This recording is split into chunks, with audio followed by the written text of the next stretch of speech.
Hey Rebel Rouser, I'm Alan Voivod and this is Star Wars 7x7, your daily dose of Star Wars joy. And thank you so much for joining me for it. So there are some stories that are just plain fun to read, and then there are some stories where not only are they fun to read, but you get the sense that you're actually in some really capable hands. You know, the storytelling prowess just floats through the page, basically, and that's how I felt when reading When Fire Marked the Sky, which is Emma Mieko Candon's contribution to the From a Certain Point of View short story collection celebrating Return of the Jedi's 40th anniversary. This one is Wedge's story, and it starts with him on a hangar bay watching the shuttle Tidarium disappear into hyperspace, and it ends at the Ewok celebration, which takes place at the end of Return of the Jedi, so whole story encapsulated within the bounds of the movie. And there are also some great cameos in the story too. For example, Shara Bey and Kes Dameron, who are of course Poe Dameron's parents, they show up in here. I thought Kes Dameron was actually down on the surface because he is a Spec Force Pathfinder. I thought he was part of the team that went to Endor, but I could certainly be mistaken about that. I know he eventually does end up there because they're on the ground in Shattered Empire. That's the 4-issue comic series that takes place right after the events of the Battle of Endor. And strangely enough, there are a number of pilots that appeared in the short story Rendezvous Point by Jason Fry from the Empire Strikes Back From a Certain Point of View collection, who are also named in this story or appear briefly in this story, and who are subsequently identified as having been killed at the Battle of Endor, which is really kind of crazy. One of them is also Grizz Fricks, who is probably best known as the pilot who took on the Red 5 call sign designation after Luke had it. The story also features Wes Jansen prominently. He was the gunner for Wedge in the Battle of Hoth and is now his executive officer for Red Squadron. And yeah, their friendship is a big part of this story. Their dynamic, with Wes definitely being a lot more, humorous and lighthearted comparatively, and Wedge being much more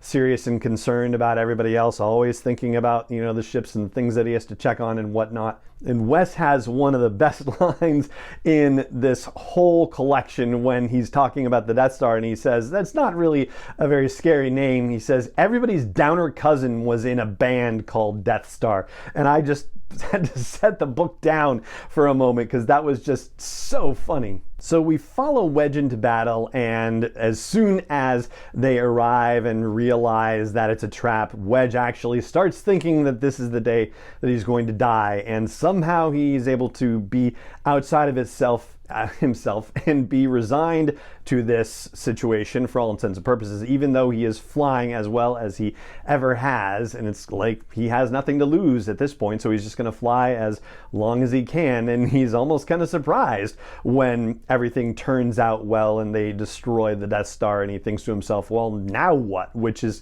kind of an ungrateful thought that he has. At least that's how he thinks of it in his head. And I can't help thinking about the fact that he's eventually going to end up with Nora Wexley and, that sort of void in his life in the moment that he's in now in this particular story. So Nora Wexley doesn't show up in this particular story, but Wedge. Such an important character, and also we really never got a lot about him in the movies, but he's been really well fleshed out in the novels and in stories like this one. The title of it, When Fire Marked the Sky, though, is really about the beautiful moment at the end of the Battle of Endor when everybody's been victorious and the Imperials have run off, and there's an order for fireworks to be put into the skies above Endor, which Wedge is initially asked to do, but he decides instead to give it to somebody else and goes down to Endor for the celebration. And we find out that Wes Jansen was down there partying as well. So the story is really rich and I enjoyed the heck out of it. So that's When Fire Marked the Sky by Emma Mieko Candon, and that's what I've got for you on this episode of the podcast.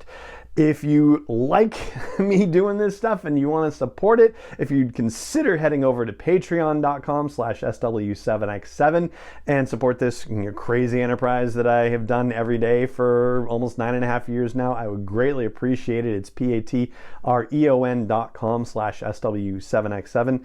And that is going to do it for this episode of the podcast. It just remains for me to say Thank you so much for joining me for it, as always, and may the Force be with you, wherever in the world you may be.